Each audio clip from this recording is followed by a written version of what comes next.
He calls out the Brian Kendrick. And then, I don't even know what to say to this. I'm high and I couldn't make sense of it. Brian Kendrick comes out and cuts a promo that probably has the weirdest fucking segue in it ever. He says, like a dog that finally caught his tail and bit down, be careful what you wish for. Look, I get the symbology of it. I get it all. I get what they're trying to say there.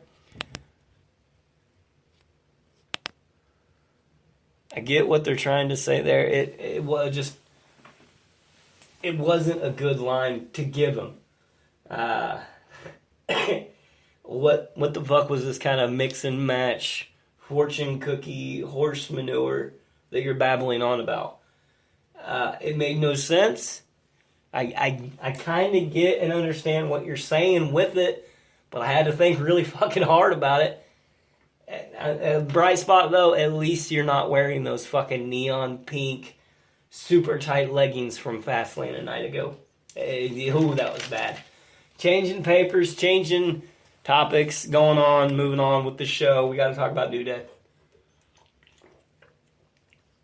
They come onto the scene, and it's the same old booty chatter as always. They're pawning off their merchandise, and then they're going to have a squash match versus the Shooting Stars. It's a great way to promote ice cream. A great way to keep your top-selling merchandise people relevant. It doesn't do anything for their character, though. However, I want some fucking icicles. I want some fucking popsicles. I mean, I really want New Day ice cream. I want a unicorn popsicle. As phallic as it may seem, I want a unicorn popsicle. Now, moving on. Foley comes out, introduces Bayley after he had a meeting with Stephanie, so you knew what was going to happen.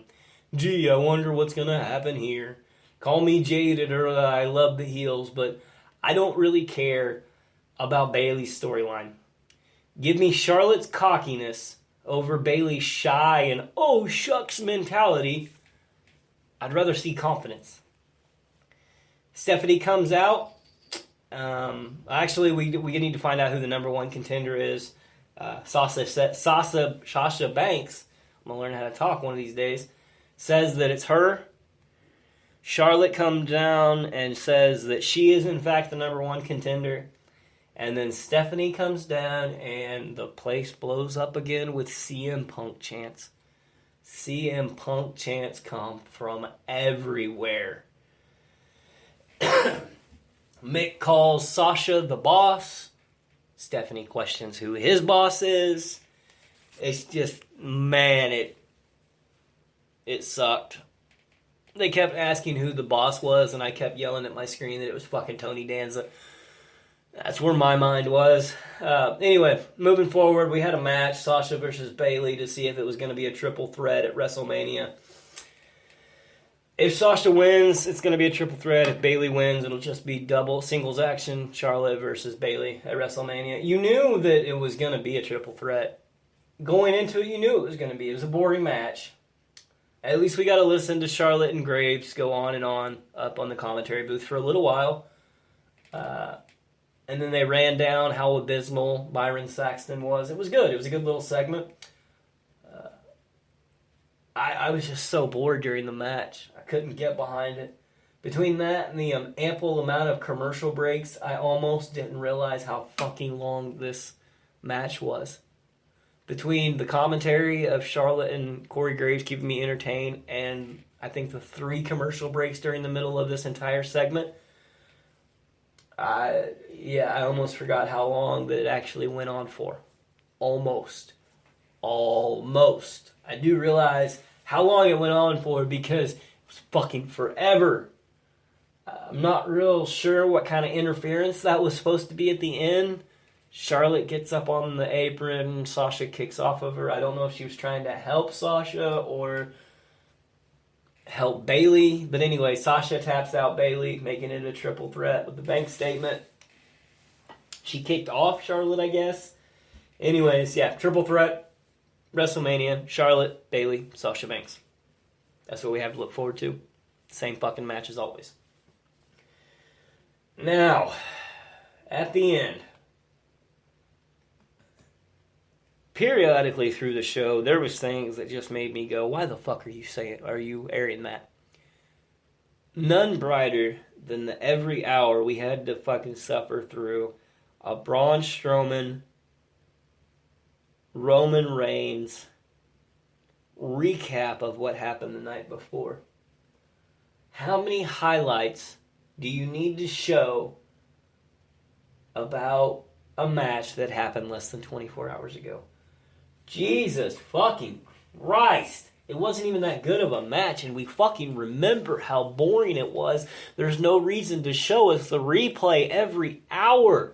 It's not like we're going to forget about how much Vince loves big sweaty men. We as the fans in the WWE universe, we have our favorites. I don't think anybody will actually say that Roman Reigns is their favorite. Worst fucking wrestler on the show today. Worst fucking wrestler probably of all time. I hate Roman Reigns. Now, moving on. And then there was another little segment, is the ad for CrossFit Jesus right in the middle of it, where Triple H, they're adding to the storyline of Triple H and Seth Rollins hating each other. But right in the middle of Raw, do we really need to have another segment about the WWE 24 episode of CrossFit Jesus, Seth Rollins and his knee? We get it. He's rehabbing. We get it. He's injured. Move the fuck on. Give us something else to sink our teeth into. But having said that, I guess that the new Triple H persona that he's trying for is a little a la Trump character. Talking about how we have the best people work for WWE. We have the best medical staff. We are the best, blah, blah, blah, blah, blah. It just fucking sucked. All I know is that this match needs to happen. I want to see Triple H and Seth Rollins at Mania just beat the holy shit out of each other to a bloody pulp war. I never have to see either one of them on screen ever again. Maybe CrossFit Jesus. I may actually be a CrossFit Jesus fan eventually. That little segment ended. On to the next little segment. There was a lot of little teaser segments about refreshers as to, oh, don't forget this happened too. First, we had to sit through 17 weeks of the transformation of Emma back to Emmalina. And now as fans, we're going to have to suffer through 17 more weeks of the transformation of Emmalina back to Emma. You can fuck rightly off. No one cares. She's not that attractive. She's not that good in the ring. Moving on. Moving the fuck on. And then something happened that I didn't think I would ever see. I thought that the WWE Universe was out of new ideas, out of fresh matches that I had never witnessed before. And then I got something new. And then I got something that I had never seen. A brand new match. Something worth tuning into. Samoa Joe versus Chris Jericho. Good match, good flow. They both look strong. A great way to go with two superstars. Jericho gets choked out on the outside of the ring, so Jericho doesn't get pinned or doesn't submit, but Joe gets the victory and continues his undefeated streak. Neither wrestler, neither superstar, neither performer looks weak moving forward towards WrestleMania, especially after Jericho was able to hit the code breaker on Joe after the match. It was great writing to make both superstars come out ahead. This is the way writing should be done. Again, it just goes to show that Jericho is the great one, is one of the greatest. He does all of his writing for himself, and it continues to be the best thing about Monday Night Raw brand, week in and week out. It was a great little segment, in my humble opinion. Nobody does storytelling quite like Chris Jericho. It was a nice little break with entertainment, and then with one scream,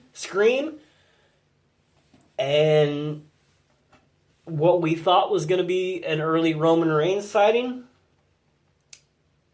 it just went back to being a subpar shit show. I thought. Don't get me wrong. I like Braun Strowman. I think he's a decent talent that has potential in the future. Not right now, but in the future. I have a problem with Roman Reigns. What I have the problem with Roman Reigns is he's been given everything. And he hasn't had to work for anything. Now, Braun came down, said some shit, called out Roman Reigns. Roman Reigns' music hits. The fans start booing. And then Undertaker music hits as well at the same time. Roman Reigns and Undertaker's music's playing at the same time. Someone backstage messed up. It's their job to hit the fucking music cue, and they played two at the exact same time. Somebody's going to lose their fucking job over that, but we did get to see the Undertaker, so I ain't pissed anymore. It's the motherfucking Undertaker on motherfucking Raw. Braun looked halfway scared of Taker, so he backs, and I think that's the first time I've ever seen Braun look halfway scared. I don't blame him. Undertaker is one more intimidating son of a bitch.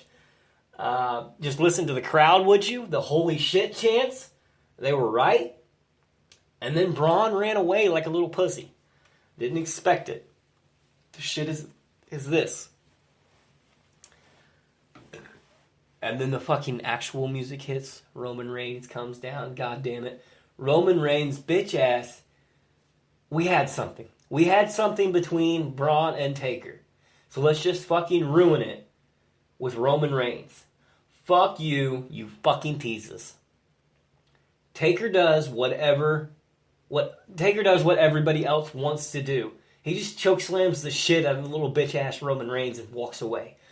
Hopefully, the WWE higher brasses, those in charge, heard the fans and understands now we don't want to see Roman Reigns versus Undertaker. What we actually want is, as the fans, is an Undertaker versus Braun Strowman. We don't want that bullshit of Roman Reigns anywhere in sight. Please give us Undertaker versus Strowman. Don't make us wait another year. If you're going to start hyping as Braun Strowman being this dominant force, why not have him take out a dominant force? Almost a passing of the torch, if you will. Anyway, I gotta continue on. Overall, it wasn't a horrible show. It wasn't a great show, but it wasn't horrible. It was a lot better than the pay-per-view Fastlane. 24 hours later, some big names came out, and it can change a lot. I guess WWE realized that Fastlane was in fact a joke, because in one night, less than 24 hours later, we get Jericho, we get Owens, we get Zayn, we get Samoa Joe, we get Goldberg, we get Brock, and we get motherfucking Undertaker. All in one night. How long has it been since we've seen those types of names, that type of caliber on a show? I mean, damn. It's just, good show. I don't think we've seen all of those names in the span of even a flipping month. In one night to have them all on the show, it was good to see them all back. I liked storyline. I like how it works for almost everybody. Looking ahead at WrestleMania, we have a lot of matches set up. I'm just going to talk about the Raw ones because I'll get into my SmackDown ones later on, either tonight or tomorrow when I record that SmackDown We Dish Wrestling podcast. On the Raw side, Goldberg versus Brock. Universal Championship, I see Brock winning it. Jericho versus Owens, U.S. Championship, I think Owens is going to take it from him. Bayley, Charlotte, Sasha. Charlotte's going to win at WrestleMania for the Raw Women's Championship. Neville versus Aries. Austin Aries in the Cruiserweight Champion. Flip a coin. That one could go either way. And then we still have a lot of figuring out to do where we're going with Anderson and Gallows in the tag team division. Are we going to see Sheamus and Cesaro? Maybe Enzo and Cass? Can we get a New Day thrown in for good measure? Are they going to transform into the Bullet Club? What's going to happen